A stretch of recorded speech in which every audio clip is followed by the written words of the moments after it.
everybody, what is going on, the Catch fam? It is Steven here. I got my Richard Sherman Legion of Boom jersey on to represent the must-start fantasy defenses for your Week 3 matchups. And we're going to start off with the Pittsburgh Steelers against the Cincinnati Bengals. Man, do they have some opportunities here. Joe Burrow had 3 picks on 3 consecutive passes last week against the Bears. This Steelers defense obviously banged up a little bit. TJ Watt's out of the, been out of the lineup, but they're still elite guys, right? Cam Hayward up front, Melvin Ingram on the outside, Minka Fitzpatrick, one of my favorite safeties on the back end, and Joe Hayden. There's so many guys here that are just so talented, some of the best in the league, which always presents an opportunity for turnovers and sacks. 2 sacks in week 2, 3 in week 1. Already got a fumble and a touchdown on the board as well for this season. They obviously got kind of creamed by the Raiders in week 2, but who hasn't this year, right? The Raiders are looking really good. And in week 1 against a pretty good offense in the Bills, they got 12 points and they've been pretty consistent, but definitely not. The Steelers have been consistent, but at the same time, they've not been the defense we would have expected to see. But the Steelers also know that they have to win via the defense, right? This offense is looking ugly. Even Ben Roethlisberger has said we got to win through our defense. So I think they're going to really try to lean on the ground game and just hoping that their defense makes a play or two. My defense's start of the week is definitely the Carolina Panthers. I'm hoping to get a chance to get them off of waivers actually in my league and be able to start them. So thankfully, I lost last week because it puts me in a little bit of a better situation to get them. But 6 sacks in week 1, 4 sacks in week 2. They had a pick in each game, actually 2 picks in week 2. Very consistent point averages, right? And going up against the Texans. Davis Mills is starting now. Tyrod Taylor was really kind of defying all metrics for this Texans team. He was doing things to really keep this team alive. And we saw once Tyrod went down, unfortunately, that the Texans were not able to keep up the same energy.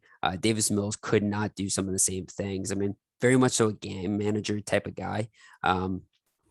He was like very Alex Smith-ish, right? Coming out of Stanford, he wasn't really asked to do, I felt like a ton, but, still a good quarterback, right? But at the end of the day, he's not a Tyrod Taylor. He's not a super mobile guy that'll be able to extend the play when things aren't going on. I think the Panthers here built over the past 2 years with the drafting a ton of young guys on the defensive end. They built a great front seven and now got guys like JC Horn on that back end too, who got his first career pick last week. I just think there's a ton of opportunity here for a lot of sacks and interceptions and to carry the momentum that they're already carrying. This Panthers team is looking good, guys. My third defense here, Denver Broncos, going up against the Jets. Zach Wilson was seeing ghosts last week, guys. I talked about it a little bit last week. I said he might be looking like Sam Darnold in past days as a Jets fan, right? But Zach Wilson threw 4 picks last week against the Patriots, and I get it. Bill Belichick's one of the best geniuses of all time. Definitely a defensive strategist, guru, but Vic Fangio is no sneeze either, right? He's a great coach as well, dating back to even his time in Chicago. Vic Fangio has always been able to put out very good units and make work out of even depth players, and that's going to come in clutch here too, guys, because Bradley Chubb's obviously out now for a significant amount of time, so they're going to have to do something there, and I'm not too concerned about that Bradley Chubb injury for this week. I think they're still going to be able to apply a ton of pressure on that D-line and linebacker core led by Von Miller. But, if Zach Wilson's running and gunning too, he's going to have to throw it up to guys like Justin Simmons and Patrick Surtain on the back end of the secondary. I just think there are some opportunities for turnovers here. And I think that this 13-point hold that the Broncos have been able to hold teams to is going to carry over. And I want to see that too. I don't want to see high point totals here. And I think the Jets just don't have the explosiveness on the offensive side, especially without Becton on that left tackle spot.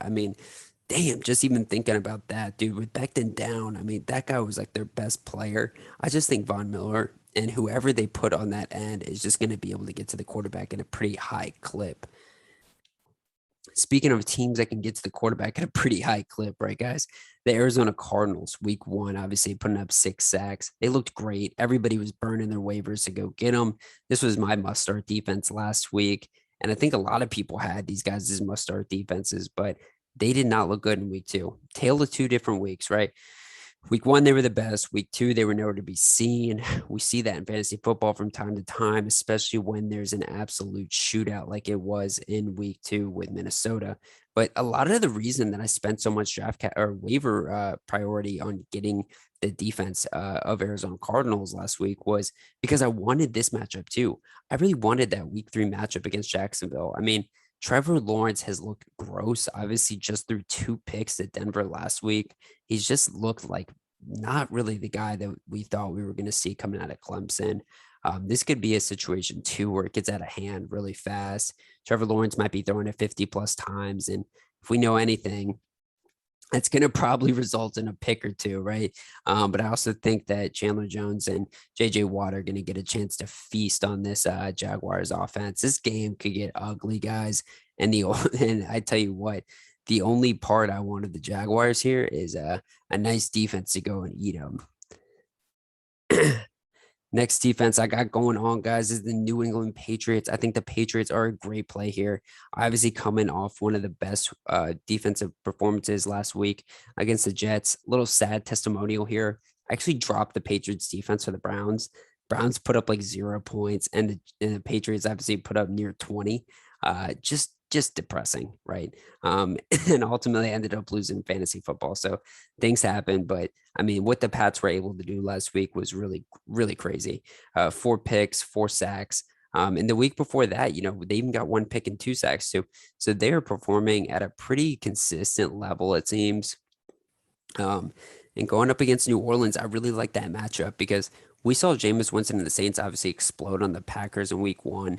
I saw that was a throwaway game, and man, Jameis just proved me right, man. I mean, I feel bad because I like Jameis and he's good for football because he's fun and exciting, but he looks like he's returning to that 30 for 30 type of Jameis, right? So what Jameis is going to show up week to week is certainly a question mark, but I think the Pats are going to be able to make him do some stupid shit. And that's going to result in at least 1 interception, right? If I had to bet money on anything, it would be that the Patriots are going to get a pick on Jameis. And I think the score total is going to be pretty low because I just don't see the Saints or the Pats putting up a ton of points. Saints have a good defense as well, a potential play as well against the Patriots here, but I see this being a low total score, and I see a ton of opportunities for interceptions and fumbles off of Jameis Winston mistakes. Another defense here that's really been looking sketchy all year, but I think is going to have some good value here. Basically, just right off of only because of the opponent, right? It has everything to do with Jared Goff and this Detroit Lions offense and team as a whole, as opposed to how the Ravens have been performing, right? We know this Ravens defense. It's not the same defense of the last year or 2 years, honestly.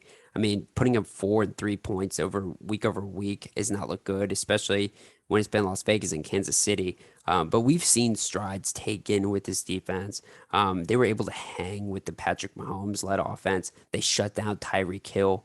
And I get it, Marcus Peters is gone, but this is still one of the most opportunistic defenses on all football.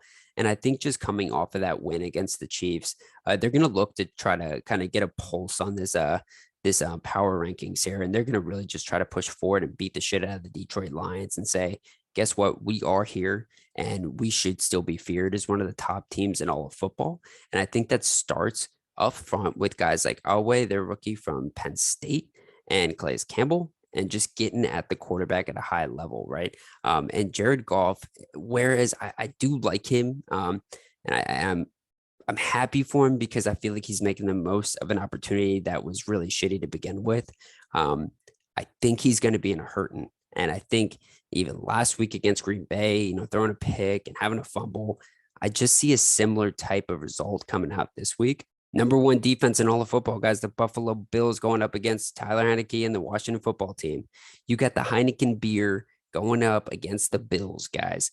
Bills had 22 points against that Miami Dolphins team last week. They beat the shit out of the Dolphins. They hit Tua so hard, they put him out with a rib injury, and then the Brisket came in. Jacoby Brisket came in, and man, it looked ugly fast, right?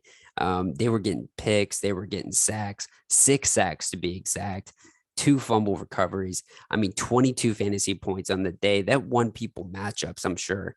But this Bills defense, I mean, sometimes they don't necessarily put up like a ton of fantasy points. They don't have performances like this, for instance, but they always do a really good job at shutting down X factor type of players on the offense, such as maybe like a Terry McLaurin. And they also do a really good job at keeping the score total pretty low as well. So this is always a defense I like week to week in terms of streaming options.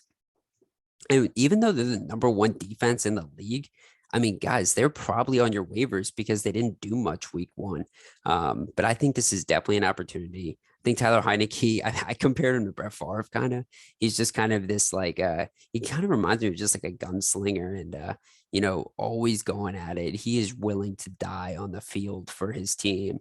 But I think Tyler Heineke is going to probably get a turnover or 2 against this Bills team.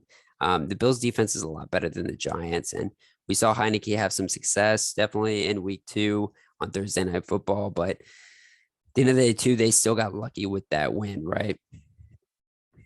Some other defenses that I'm not necessarily saying are must starts, but are definitely defenses to monitor and can potentially plug in are defenses such as the New Orleans Saints, right? I slightly touched on it, but I do think the Saints have a really good defensive unit.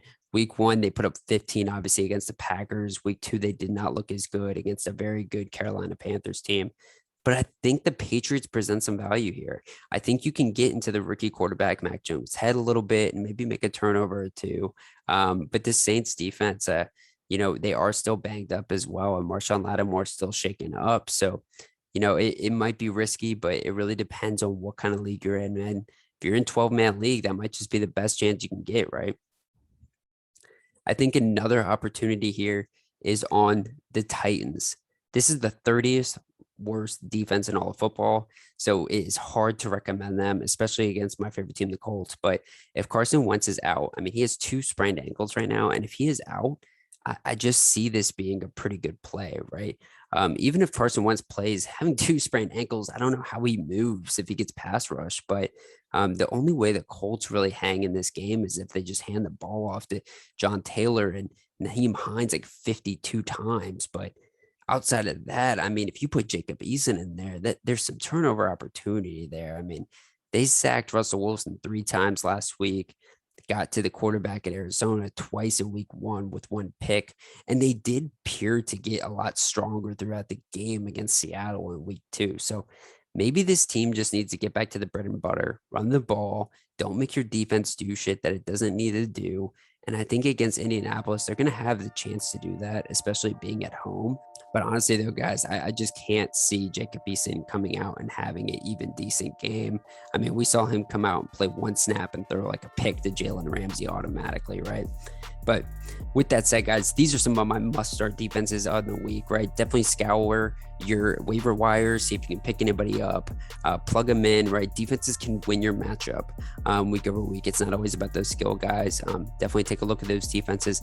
Let us know in the comments if you have any other defenses that you have in mind that you think are great starts, so we can get some feedback on that. And as well, if you got any ideas of maybe you have 2 defensive options that you're seeing on the waiver wires, or maybe you got a defense on your team and a defense on waiver wire that you are potentially comparing and to see who you should start, right? Let us know in the comments. We'll jump in there. We'll give you our input and we'll try to give you the best direction as well, guys. But we really appreciate the support you've been giving this channel over the past month or so.